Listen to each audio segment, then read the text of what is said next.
man. You damn right to be mad. You supposed to be mad. Right. You ain't supposed to be walking around like nothing has happened to your people. Right.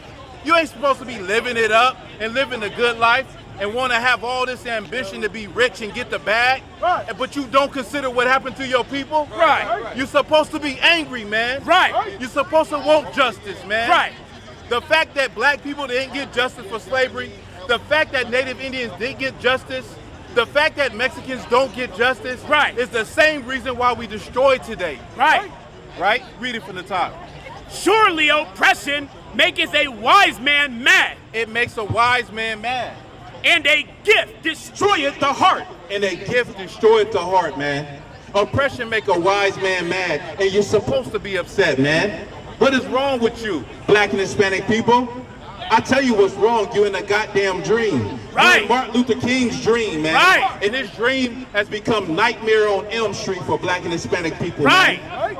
Nightmare on Elm Street, man. You're supposed to be upset for what happened to your people when the Spanish conquistadors came there and conquered them and hung women upside down and ripped open their bellies and killed them. You're supposed to be upset when they killed all the buffalo and tried to starve the Native American Indians and move them out of their land and lie to them and trick them. You're supposed to be upset when you hear about all the raping that they did to our women in slavery. Right. You're supposed to be angry, man. You're supposed to be angry. Keep reading. Better is the end of a thing than the beginning. You can stop that. Give me what I want. Give me Zephaniah 2:1, man. You're supposed to be angry at what happened to your people, man. We live a life unconsciously in America, black and Hispanics. We gotta wake up. We gotta wake up out of that sleep, man. We gotta stop following our Christian leaders. Right. These pastors, these politicians, because they don't have the answer. Right. You had all 60 years since the Civil Rights Movement, and what has that done for us, man? Right. What has that done for us?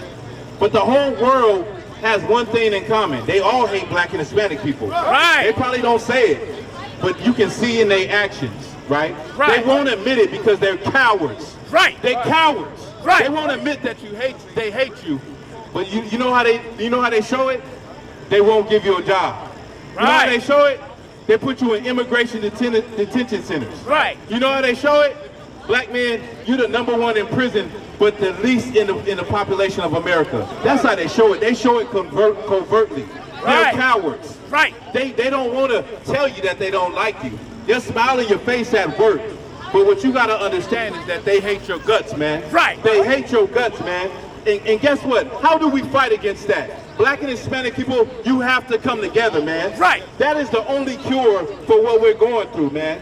Like I said, the colonizer, your oppressor, the people that put you in slavery have never paid for those crimes, man.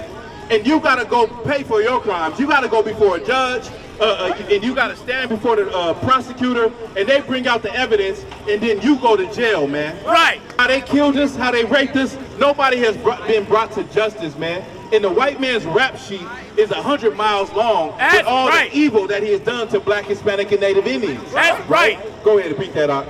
This is the book of Zephaniah, chapter 2, verse 1. Gather yourselves together. The Bible says to gather yourself together. Stop hating one another, man. Just a couple of days ago, I think it was yesterday, a brother killed another brother. This brother was on his way taking his child, his daughter, 7-year-old daughter to school, and some brother got in an altercation with him at a stoplight and shot him 4 times and killed him in front of his daughter, man. Right. Black and Hispanic people hate one another, man. Right. But you got to do the opposite. You got to start loving one another. Right. You got to realize that the only person you got, the only team that you got is black and Hispanics. That's you right. got to learn what team you on. You out here on First Friday and you think this is your team, man. But you got a team. Your team is black and brown, unite or die, man. That's right. That's your team, man. That's your team. We got to come together and stop killing one another, man.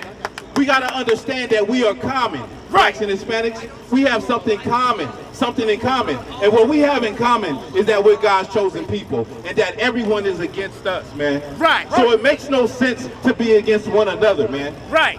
Drop that out. Give me Psalms 146 and 7. It makes no sense for us to hate one another, blacks and Hispanics. We gotta come together, man. That's how we're going to get up out of this hell that we in. Because we are living in hell, man. We living in hell in America. You understand what I'm saying? Now, the so-called white man, he went over there to Afghanistan, and they said they already done flew out 1 million Afghanis out of Afghanistan. They done put them on C-17s and flew them out of there. And they gonna set them up with housing and all the food and everything they need. But guess what? You see the difference? How he treated the Mexicans? He put them in immigration detention centers. Right. So you telling me they don't hate Mexicans? Right. They do hate Mexicans, man. Right. They do hate Mexicans, man. Right. He set the Afghanis up with housing and clothes and food, and in a minute they're gonna be in your local neighborhood with a business, business loans. Right. He set them up because he felt bad, man. The white man felt bad for going in there. Oh, I forgot what is it? 9/11 is coming up. The anniversary, right? Who gives a damn about 9/11? Right. What about slavery? Right. You want us to remember 9/11? Well, remember slavery. Right. Remember what you did to the Native American Indians, man. Right. Remember that Arizona is Mexican land. That's right. Then maybe we'll remember 9/11. Right. The hell with 9/11, man. Right. But because he went in there in 9/11, he's been in there for 20 years, and he was supposed to fix the government, and he couldn't. He feels guilty that the Taliban done took over. Right. He feels guilty that the Taliban is now in power, and everything, he spent all that money, bought all of those airplanes and guns and missiles, and it was all for nothing. But he feels bad, so he did what he did for the Afghani people, man. Right. He did what he did, right? Right. Well, the white man is the reason for the insurrection in Mexico with the cartels. Right. He's the one that started the drug dealing in Mexico. Right. So when all of the Mexicans from Venezuela and was running over here to the border, well, the reason why they're coming over here is because America destabilized their country. Right. But he put them in immigration detention centers, but the Afghanis, he's setting them up with housing and stuff. Right. Now tell me that the white man don't hate Mexicans. Right. You can't tell me he don't hate God's chosen people, man. Right. You can't tell me that. Give me that, brother. This is the book of Psalms, chapter 146, verse 7, which executed judgment for the oppressed, which giveth food to the hungry. The Lord execute judgment for the oppressed, man. A lot of times, black and Hispanic people think that how we gonna win is to pick up arms. How we gonna win is we gonna fight back. We gonna have a militia. We gonna do this, we gonna do that. We gonna strategize. We gonna go into his system and make it better for our people. But the Lord said this, read it from the top. Which executed judgment for the oppressed. The Lord is gonna execute that judgment for the oppressed. The Lord is gonna bring your oppressor down. All you gotta do, black man, is get into the I.S.U.P.K. Start keeping these laws, statutes, and commandments. Start gathering together with your people. Right. And you'll watch America fall before your eyes, man. Right. America will fall before your eyes. First Friday will be last Friday. Right. You understand what I'm saying? Right. First Friday, it won't be no more First Friday. Right. Today will be the last Friday if you come together with your people, man. Right. Read it from the top. Which executed judgment for the oppressed, which giveth food to the hungry. And he giving food to the hungry. Blacks and Hispanics are starving, man. Right. You hungry.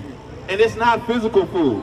You need that spiritual food. And guess what? The Lord has given it to you. These brothers right here on the corner, we giving you that spiritual food that you need. Right. You hungry and you thirsting because you out there dying and you don't know what way to go. Right. But we giving you direction. Right. We giving you guidance. We're giving you education. Right. We're giving you motivation. Right. We're feeding you that spiritual food that you need. Right. You understand? Keep reading. The Lord looseth the prisoners. The Lord openeth the eyes of the blind. And we opening the eyes of the blind. A lot of blacks and Hispanics have been in Christianity your whole life. Right. You've been a Catholic your whole life. Right. You see people get molested in the church. And you still in the church. Right. You see people, you see the Catholic priests molest little boys. And Right. you're still going to the Catholic church. Right. Right? Because you're blind. But we're here today to open your eyes and to tell you that God is not with your Christian pastors. Right. He's not with those priests. Right. He's not with those leaders that get caught in scandals, sleeping with white women and doing all kind of nasty sexual deviant things behind scenes. Right. Right? Behind the scenes. Right. We're showing you right now. We're opening your eyes. You can open your eyes or you can choose not to, right? But the blood won't be on our hands when America falls. And America is going to fall. Right. America is on its last leg. So you better get right, man. You better get right. And right now is the time to start asking those questions. Right now is the time to come up here and get you a flyer. Right now is the time to consider your situation and consider your people, man. And give a damn about your people. Right. I.S.U.P.K.